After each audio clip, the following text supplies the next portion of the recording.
Comenzamos hace unos días atrás una serie de enseñanzas en torno a algo que llamamos el crecimiento de Cristo en nosotros, ¿sí? Y hablábamos que aquí estamos apuntando a algo que resulta necesario. Hay muchas cosas que queremos como iglesia. Por ejemplo, queremos crecer en número, queremos crecer en influencia, queremos crecer ojalá en edificación, queremos tener cosas, pero decíamos que sin que eso sea malo, no es que sea malo, ¿sí? Cuando nos enfocamos en eso, nos desenfocamos de lo que es realmente necesario. Y la premisa que guía esta serie de enseñanzas es aquella expresión de Juan el Bautista, cuando algunos malintencionados se acercaron a él para tratar de desenfocarlo. Entonces Juan le respondió: mira, es necesario que él crezca y que yo mengüe. Esto es necesario. No, Juan, pero no, es necesario que él crezca y que yo mengüe. Entonces, en esa línea hemos identificado que si hay algo necesario al interior de la iglesia, es que Cristo crezca. Que Cristo crezca. Rico crecer en número, rico crecer en recursos, rico crecer en muchas cosas, pero lo que realmente es necesario es que Cristo crezca. Pero también, y estoy tomándome un par de minutos para hacer un resumen muy rápido y poder conectarnos con la palabra para hoy. Pero también vimos que ese crecimiento de Cristo en nosotros debe darse en el modelo de Jesús. O sea, el ejemplo de Jesús es el modelo para nosotros. ¿Cómo creció Jesús en su manifestación del Padre? Porque Jesús vino a hacer visible al Padre. Recuerden que Felipe le pregunta: Señor, pero muéstranos al Padre y nos basta. Y Jesús le responde: pero venga, Felipe, es que el que me ha visto a mí, ha visto al Padre. Entonces dijimos, el modelo para que Cristo crezca en mí es la misma forma como el Padre creció en el Hijo. Por eso el Hijo es la expresión visible del Padre. ¿Cómo fue que se dio en Jesús? Identificamos también tres cosas muy puntuales. Entonces dijimos, el asunto es que el Señor vivía en una permanente, en una constante comunión íntima con el Padre. ¿Sí?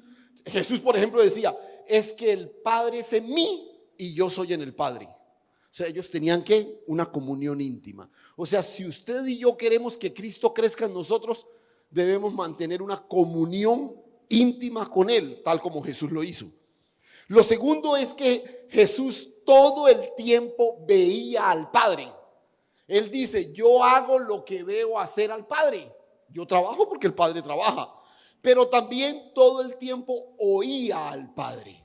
Entonces Jesús decía: mire, lo que yo les digo no es lo que a mí se me ocurre, es lo que yo oigo al Padre. Eso es lo que les digo. Entonces, en ese modelo, el modelo de Jesús es en el modelo en que nosotros debemos experimentar el crecimiento de Cristo en nosotros. Entonces, digamos que esta es la plataforma que hemos puesto para comenzar este proceso. Y a estas alturas, lo único que está claro es que esa debe ser nuestra ocupación primera. ¿Sí? Usted dirá: sí, yo me acerco a Dios para que Dios bendiga mi matrimonio, para que Dios me prospere, para que Dios ayude a mis hijos, para qué sé yo, lo que a usted se le ocurra, ¿cierto? Porque que Dios se lleve a mi suegra, que el Señor, a cualquiera de esas cosas, ¿cierto? Que la gente se acerca a Dios con esa expectativa. Pero escuche, hemos identificado en la palabra que mi ocupación primera es que Cristo crezca. Que Cristo crezca en mí, ¿sí? Entonces, ¿qué vamos a hacer hoy y probablemente un par de domingos siguientes? Quiero que en porque yo les decía, ahora la clave es cómo, ¿sí? Listo, ya sabemos que Cristo debe crecer en mí. ¿Cómo?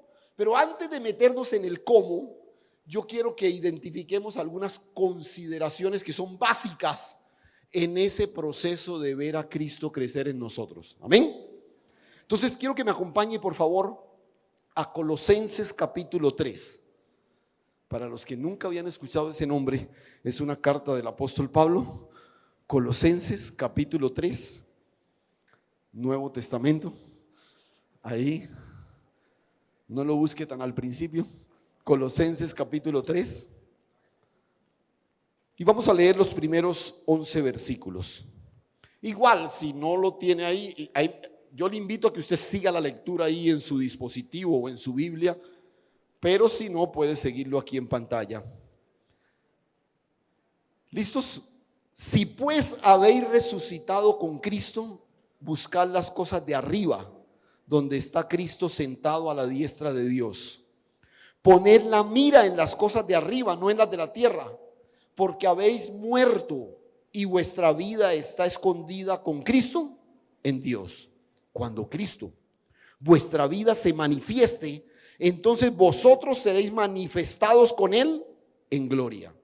Haced pues morir lo terrenal en vosotros: fornicación, impurezas, pasiones desordenadas, malos deseos y avaricia, que es idolatría, cosas por las cuales la ira de Dios viene sobre los hijos de desobediencia, en las cuales vosotros también anduvisteis en otro tiempo cuando vivíais en ellas.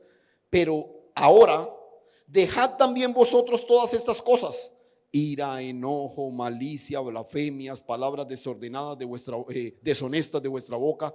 No mintáis los unos a los otros, habiendo despojado del viejo hombre con sus hechos, y revestidos ¿de qué? Del nuevo, el cual conforme a la imagen del que lo creó se va ¿qué?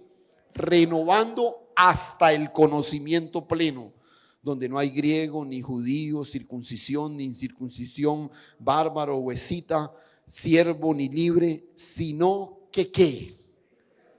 Cristo es el todo en todos. O sea, el crecimiento de Cristo en nosotros debe llegar ¿hasta dónde? Hasta que Cristo ¿qué? Sea el todo en todos. O sea, no es como una pequeña porción, no, la expectativa de Dios es que Cristo llegue a ser el todo en todos, ¿no? Ahora, es bien interesante porque cuando uno observa este texto, pensando en este proceso del crecimiento de Cristo, parece estar en la misma estructura de la declaración de Juan, la que citamos al principio, la que es la declaración rectora de esta serie de enseñanzas. ¿Qué fue lo que Juan le dijo a la gente? ¿Es necesario qué? Que Cristo crezca para que yo mengüe. Y recuerda que hicimos la salvedad, porque, bueno, hoy ya no, ya lo corrigieron.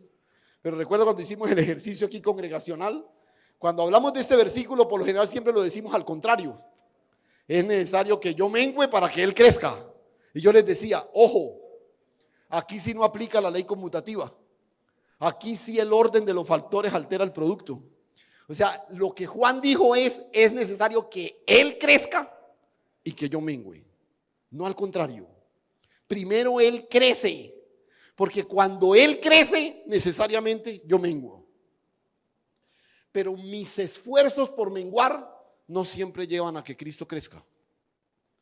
Pero si Cristo crece, naturalmente yo menguo.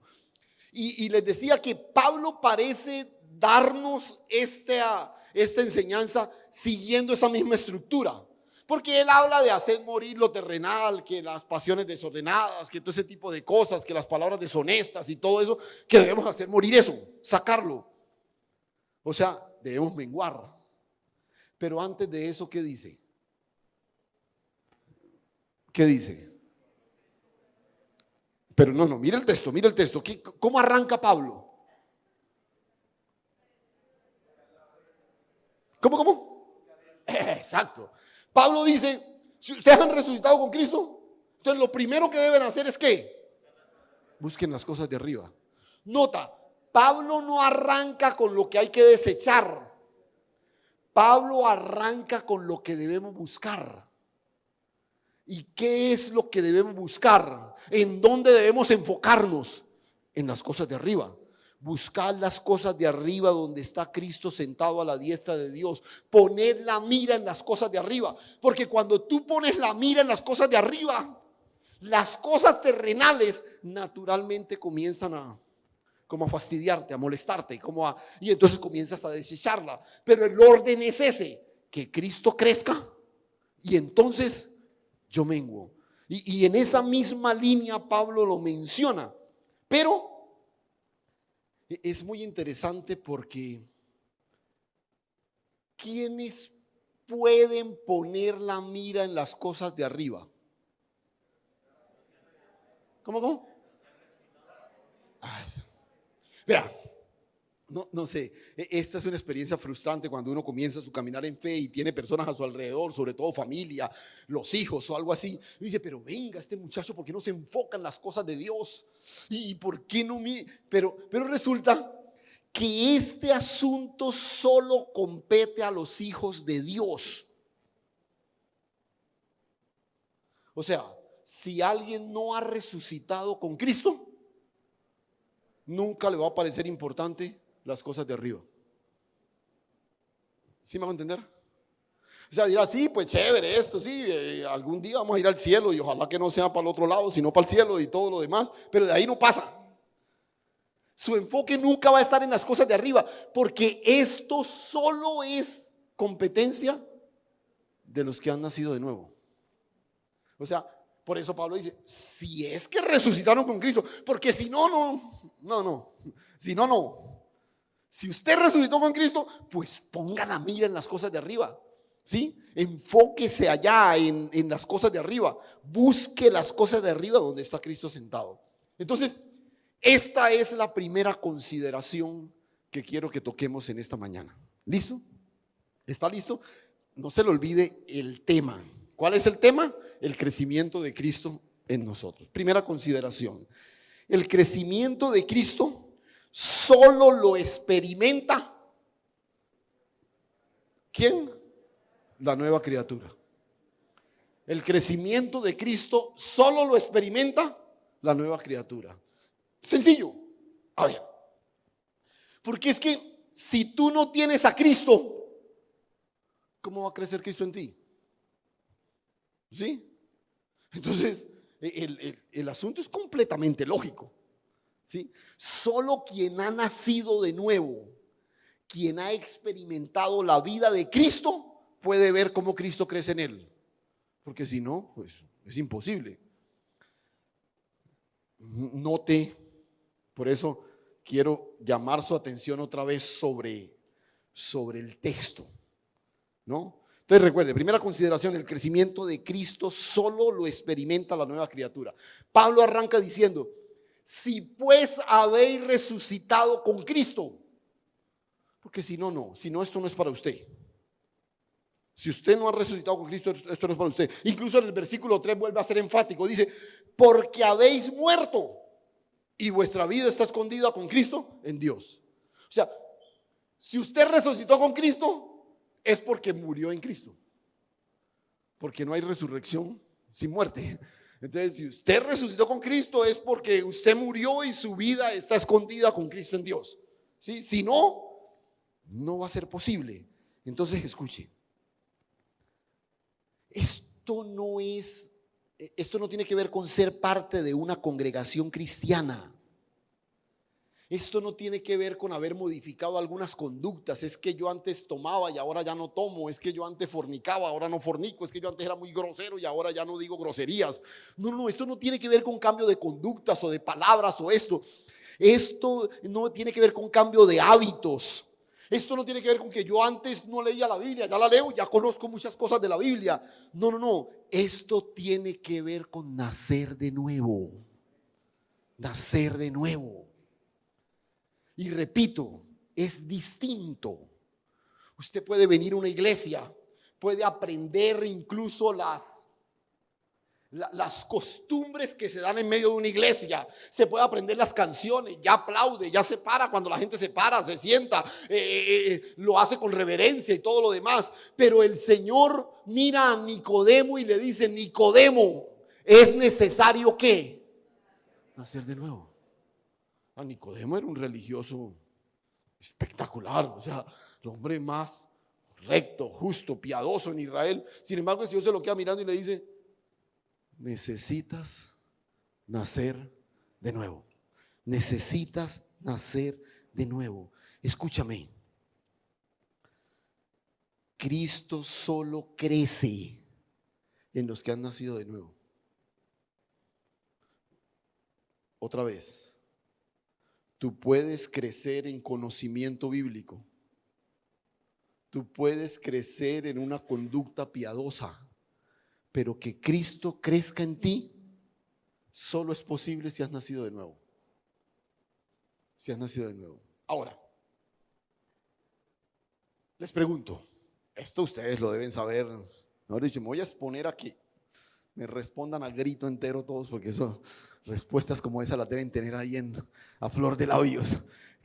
¿Qué es lo que debe ocurrir para que una persona nazca de nuevo? O mejor, voy a cambiar la pregunta para que la respuesta sea más específica. ¿Qué pasó en usted cuando nació de nuevo?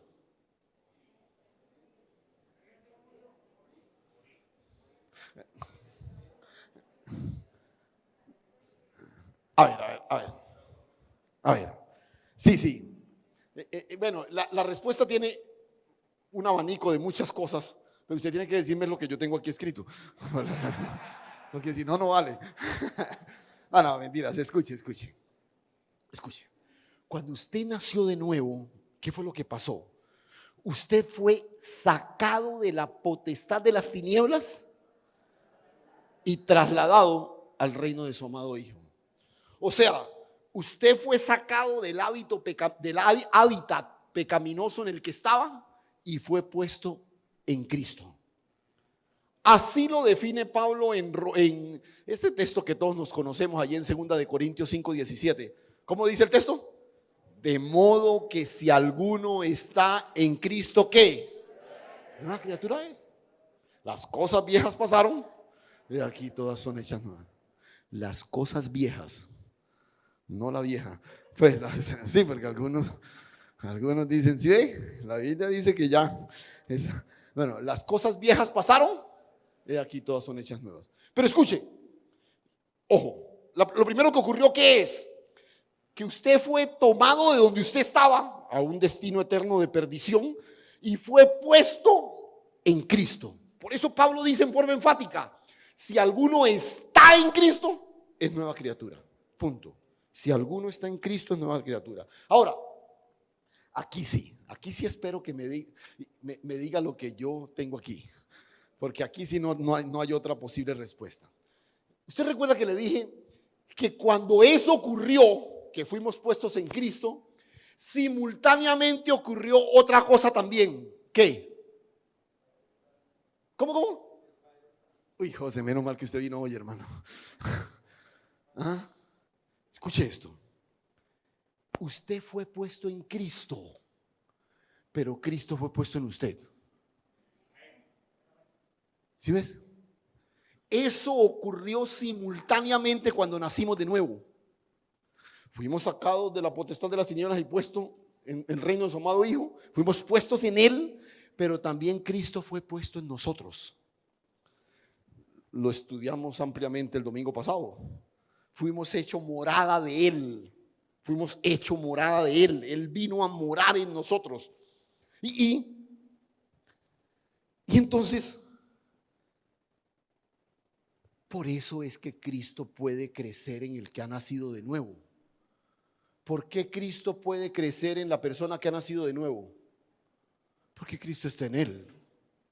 Porque vuelvo y digo, ¿cómo va a crecer Cristo en usted si no está? Pues Cristo está en usted, por eso crece. Sí, entonces fui puesto en Cristo, pero Cristo fue puesto en mí. Escúcheme. Ahí está la clave. Cristo en mí. Cristo en nosotros. Por eso le decía, más que unas conductas que se modificaron. Yo hacía cosas malas y ahora pues no tanto, ¿cierto? Más que incorporarme a un nuevo modelo religioso, a una congregación, a una iglesia cristiana, qué sé yo. Es la vida de Cristo que ahora vive en mí. Y ojo, está en mí. Pero el objetivo es que viva a través de mí. Que viva a través de mí. Note. Nuestro versículo aquí, ahí está, lo tenemos hasta en la pared para que a usted no se le vaya a olvidar. El versículo que yo espero que usted de tanto mirarlo se lo aprenda de memoria, ¿no? Pablo hace esa afirmación en su carta a los Gálatas, dice: con Cristo estoy juntamente crucificado. Nota, es el mismo lenguaje de Colosenses, ¿sí? En nuestra vida está escondido con Cristo en Dios. Con Cristo estoy juntamente crucificado. ¿Y qué? ¿Y qué? Ya no vivo yo, sino que ¿qué? Cristo vive en mí. Cristo vive en mí. Escuche, yo no vivo, Cristo vive en mí. Por eso yo le he dicho en varias ocasiones, vivir la vida cristiana puede llegar a ser difícil, pero vivir la vida de Cristo es imposible. Es imposible. Porque usted puede intentar imitar vivir como Cristo vivió, pero es que de eso no se trata.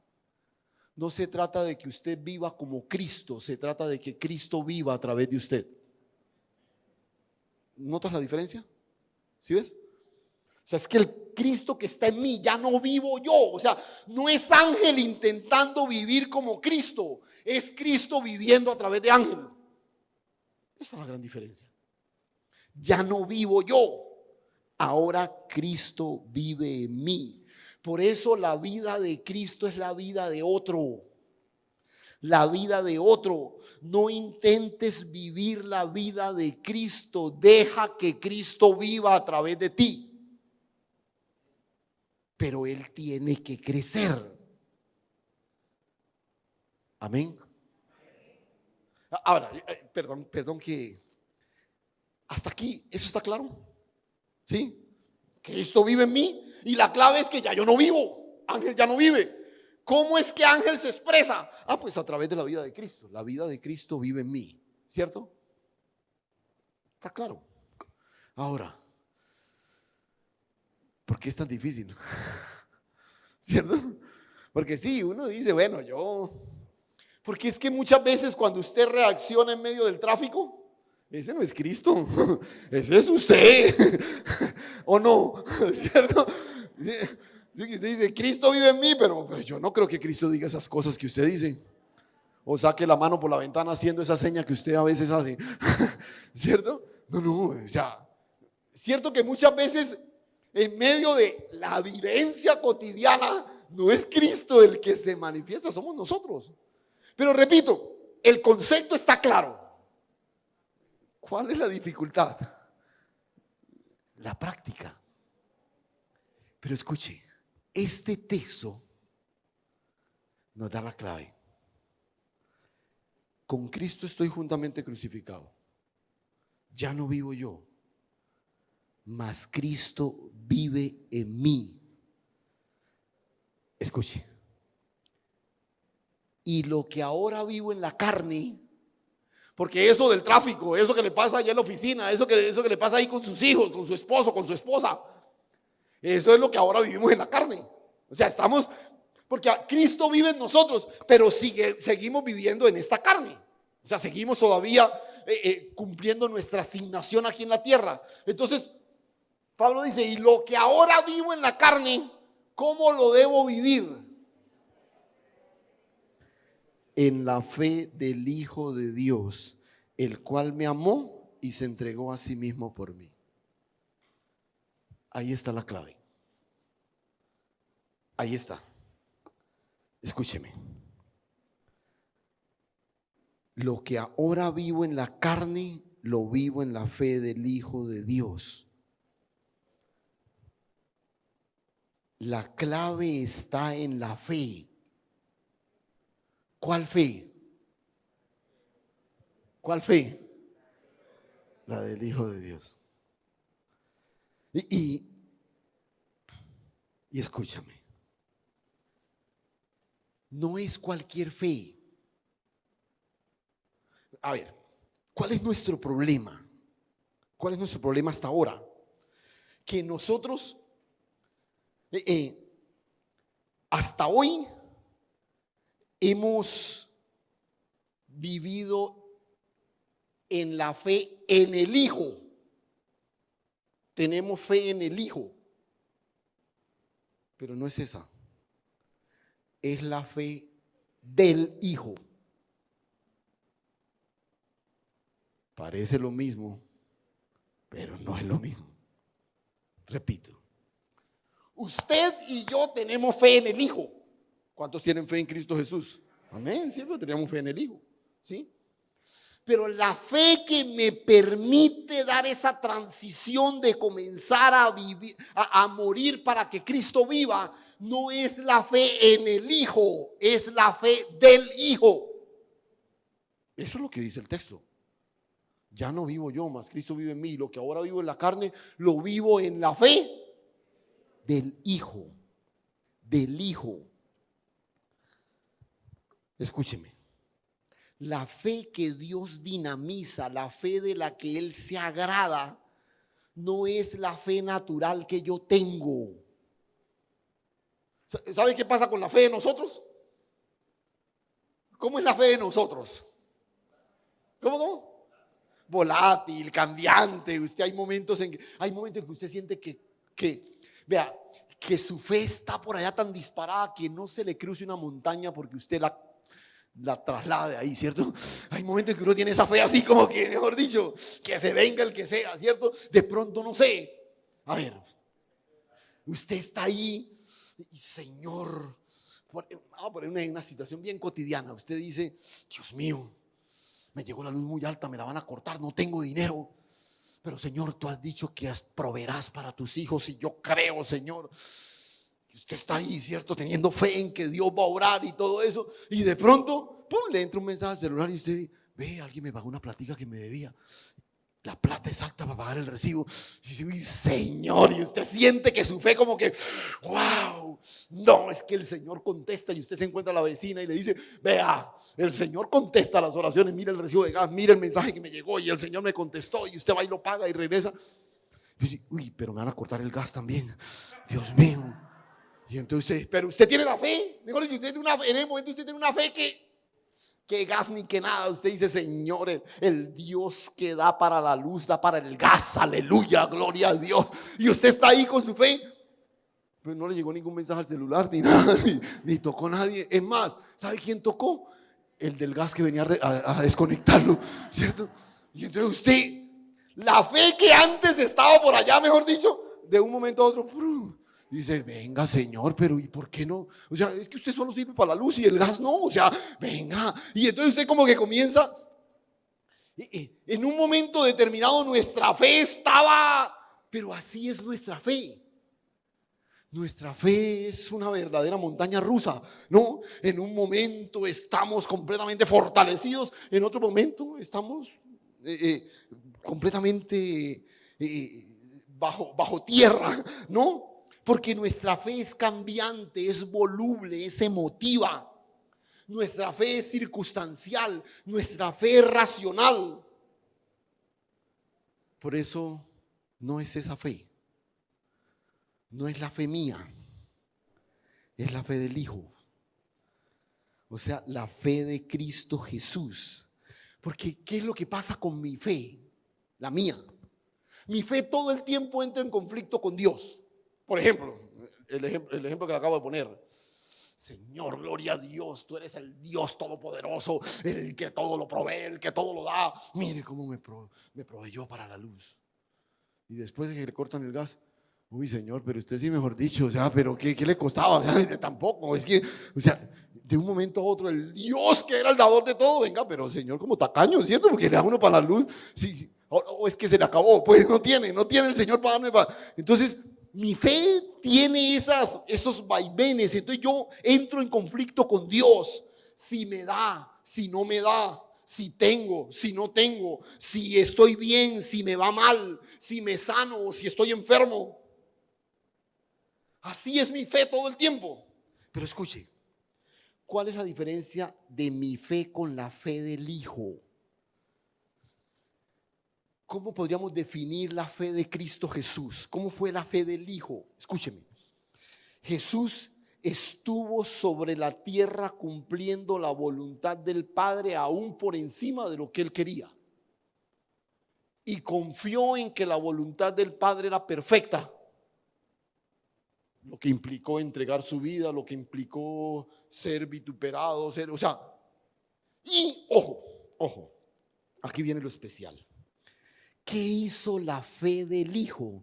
La fe del Hijo cumplió la voluntad del Padre a plenitud. O sea, la fe del Hijo trajo complacencia a Dios porque cumplió todo el propósito de Dios en él.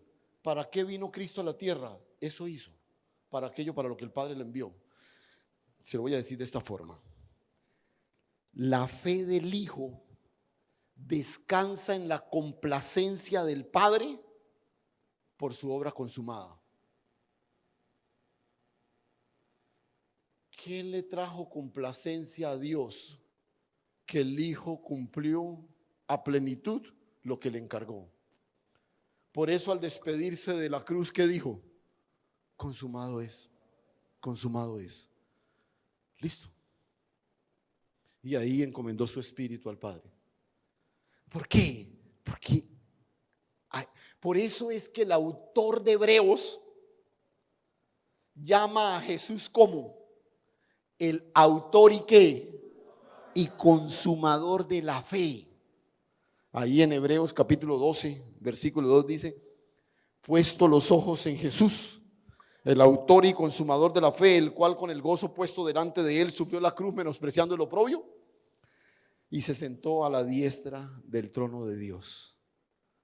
Puesto los ojos en Jesús, el autor y consumador de la fe. O sea, mi fe no descansa en lo que Dios ya hizo.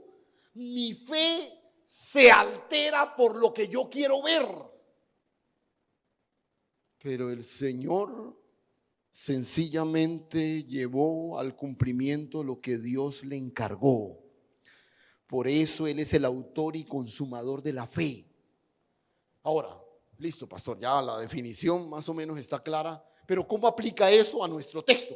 Estamos hablando de que ya no vivo yo, Cristo vive en mí, y lo que ahora vivo en la carne lo vivo en la fe del Hijo de Dios. ¿Cómo hago yo para vivir en la fe del Hijo? ¿Cómo hago yo para vivir? Yo sé mi fe, yo tengo conflictos con mi fe, yo lucho con mi fe, que a veces está arriba, a veces está abajo, pero ahora el desafío de la palabra es que Ángel, no es tu fe, Ángel, es la fe del Hijo. ¿Cómo vivo yo la fe del Hijo? Y escucha, aquí viene la clave, escúchame. La fe de Cristo es definido, o Cristo es definido como el autor y consumador de la fe. ¿Qué es lo que necesito yo? Entender la obra consumada de Cristo. Cuando yo entiendo la obra consumada de Cristo, la obra completa de Cristo, yo puedo descansar en que Él tiene todo el control. Me explico. El problema de nosotros al no entender esto es que por lo general nos la pasamos todo el tiempo pidiendo lo que Dios ya nos dio y con la expectativa de que ocurra lo que Dios ya hizo. A ver, Señor, es que yo estoy aquí en esta mañana pidiéndote que me bendigas. Y el Señor dice: espere. Pero es que no sé si te has dado cuenta, pero yo ya te bendije con toda bendición espiritual. Ya. Entonces tú me estás pidiendo que te bendiga, pero es que ya yo te bendije. Ya te bendije. Entonces, ustedes recuerdan, esta es quizás una de las mejores ilustraciones para entender esto. ¿Ustedes recuerdan la experiencia del hermano mayor del hijo pródigo? ¿sí? Cuando bravo porque le habían hecho la fiesta al otro y sale y le dice, no, pero es que mira, padre, tú nunca me has dado un cabrito para gozarme con mis amigos. ¿Recuerdan lo que el padre le dijo? Pero mi hijo, ¿usted me está pidiendo un cabrito? Si todo lo que yo tengo es tuyo, te pertenece. Entonces nosotros estamos todo el tiempo pidiéndole a Dios lo que ya nos dio y esperando que ocurra lo que Él ya hizo. ¿Por qué? Porque no tenemos entendimiento de la obra consumada de Dios en Cristo. Por eso tratamos de vivir desde nuestra fe, no desde la fe del Hijo, porque la fe del Hijo, en la fe del Hijo la obra ya ha sido consumada. Y escúchame, cuando yo ignoro esto, cuando yo no entiendo esto, entonces tengo una fe que ignora, y una fe que ignora te mantiene en esclavitud. Una fe que entiende te permite disfrutar de la libertad. Repito, una fe que ignora te mantiene en esclavitud.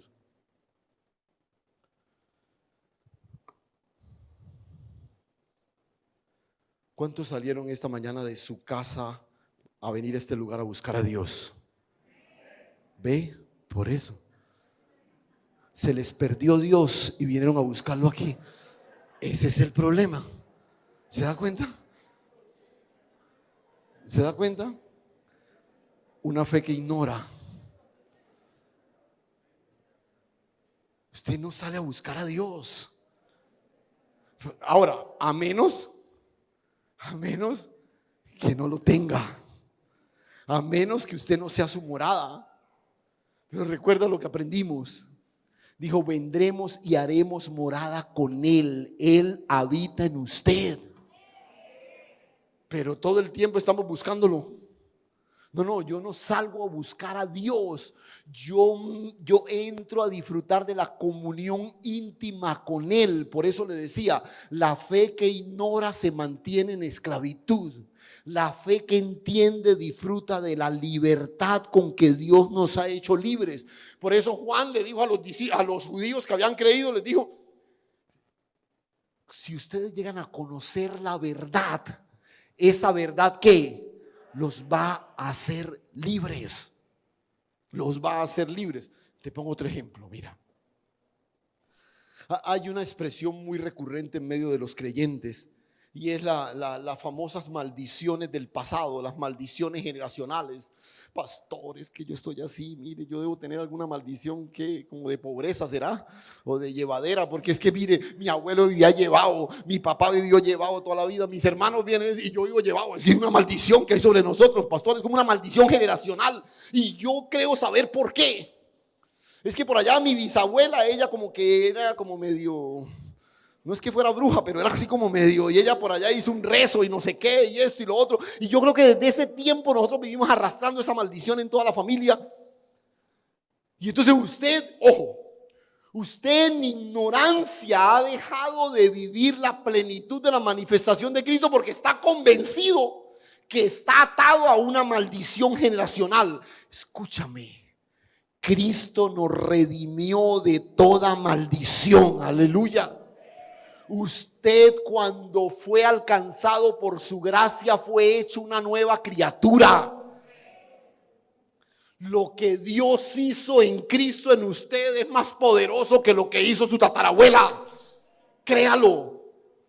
Es más, si no cree, le voy a decir algo. Vea, usted fue escogido en Cristo Jesús antes de la fundación del mundo. Antes de que su tatarabuela existiera, usted fue escogido en Cristo Jesús.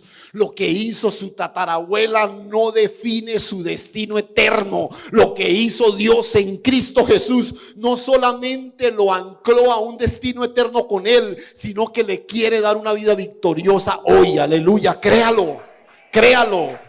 Descanse en la fe del Hijo.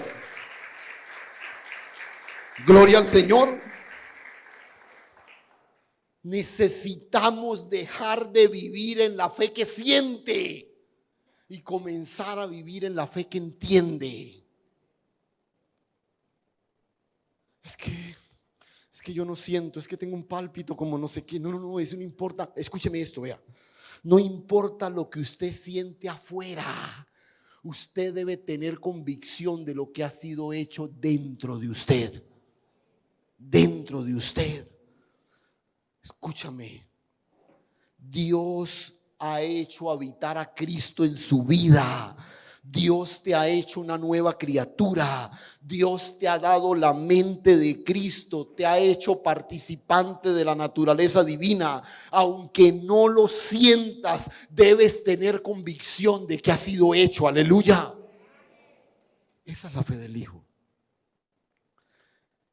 La fe que se manifiesta desde la obra consumada del Hijo. Desde la obra consumada del Hijo.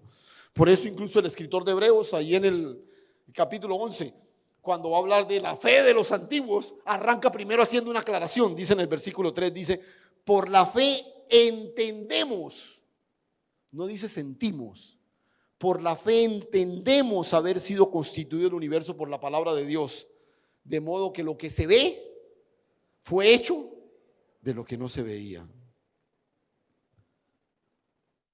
Lo que tú sientes no altera lo que tú eres.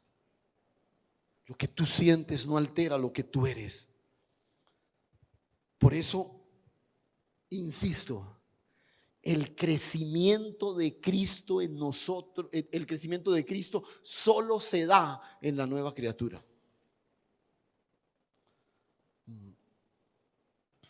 Dios no edita en nosotros al primer Adán. Es que este primer Adán era borrachito, ahora Dios lo pone sobrio. No, Dios no edita al primer Adán. Dios lo lleva a la cruz y lo crucifica juntamente con él, para que seamos puestos en el postrer Adán, que es Cristo Jesús. Aleluya. Por eso Pablo arranca diciendo, mira, pongan la mira en las cosas de arriba.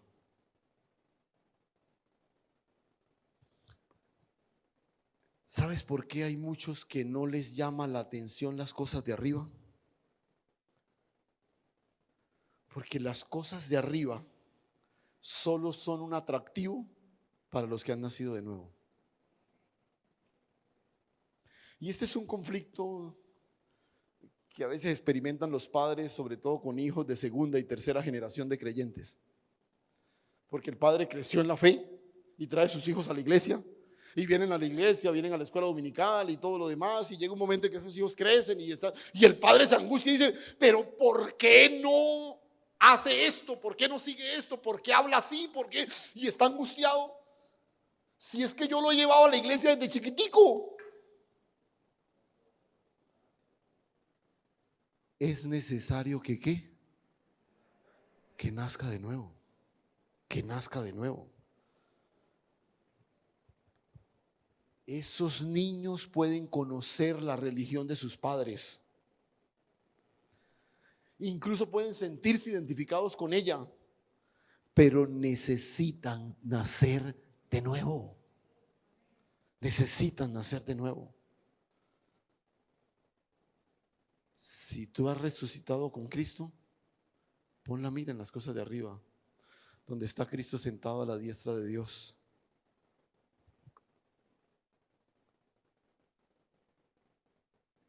Pero yo necesito, repito, vivir con toda convicción y certeza la realidad gloriosa de que ahora Cristo vive en mí. Cristo vive en mí. Y ese versículo que tenemos ahí, este es como, yo leo esto y digo, wow,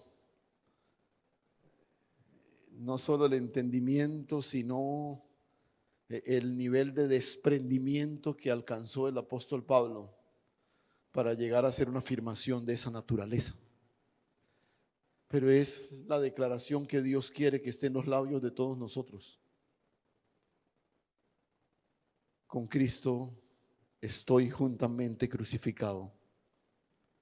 Ya no vivo yo, mas Cristo vive en mí. Pero ya entendimos en esta mañana que lo que ahora vivimos en la carne, lo vivimos en la fe del Hijo de Dios. Usted tiene fe en el Hijo, está bien, pero usted necesita vivir la fe del Hijo, la fe del Hijo, la que obra desde la consumación de todas las cosas en Cristo. De todas las cosas en Cristo. Por eso, cuando nosotros oramos desde la realidad gloriosa de lo que Cristo ha hecho. Ayer hacíamos un ejercicio muy bonito en nuestro tiempo de oración congregacional.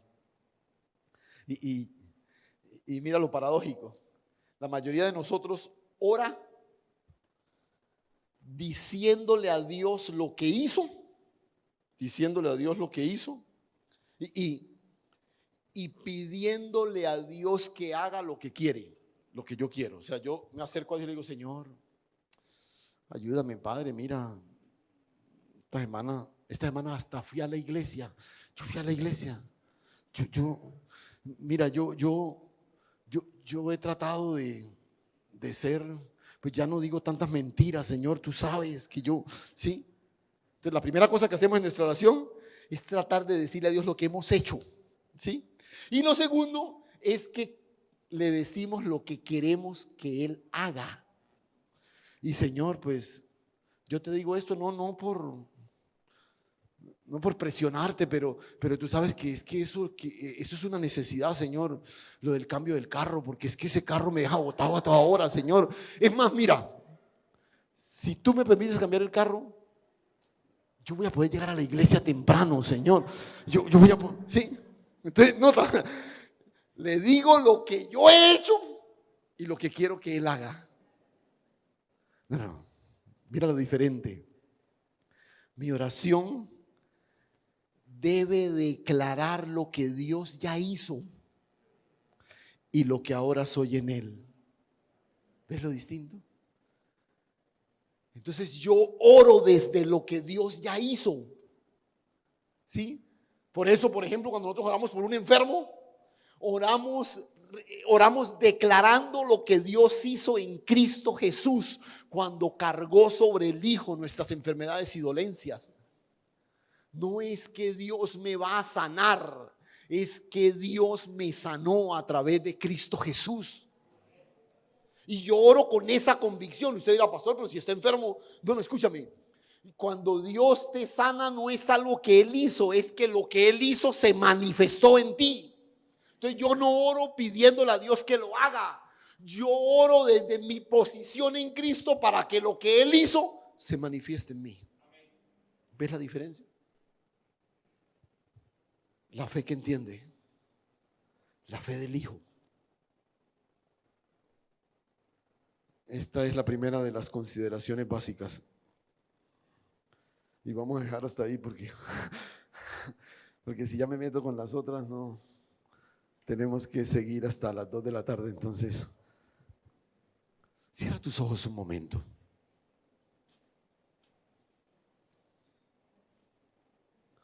Y yo quiero invitarte por un instante, ahí en silencio, a que reflexiones sobre lo que has escuchado en esta mañana. Y por eso quisiera que estuviéramos un momentico en silencio. Ya vamos a pasar a adorar al Señor, a la cena del Señor, pero por un momentico.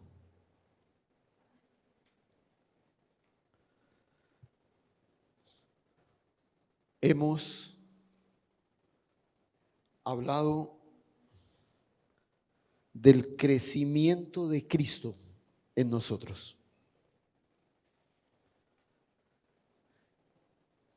y la consideración básica, casi que obvia, lógica, es que Cristo no puede crecer en una persona en la que no habita.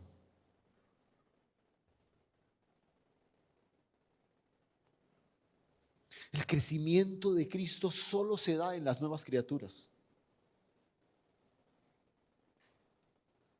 Quizás tú dices, pastor, pero yo llevo años viniendo a la iglesia, a esta, antes fui a otra, qué sé yo. Esto no tiene que ver con ir a una iglesia. Esto tiene que ver con ser la morada de Dios en el Espíritu, con nacer de nuevo. Y quizás una buena manera para evaluar qué tanto Cristo crece en mí es poder identificar qué tanto estoy menguando. Repito, no intentes imitar lo que Cristo hizo, porque te vas a frustrar. Deja que Cristo viva en ti, a través de ti, y comienza a ejercitarte en la fe del Hijo.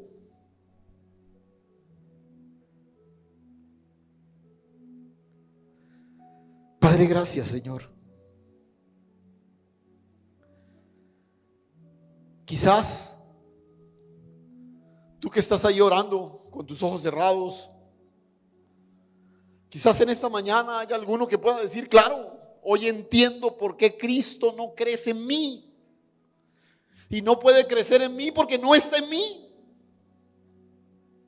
Y sea un bonito momento para ahí, en la intimidad de la oración, decirle, Señor, aquí está mi vida. Hazme una nueva criatura, Señor. Hoy reconozco que te necesito.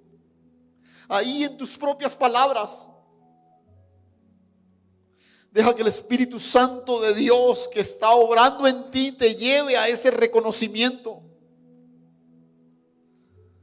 Y tú que tienes la certeza de haber nacido de nuevo por el testimonio del Espíritu, dile al Señor, Señor, yo quiero comenzar a ejercitarme en la fe del Hijo.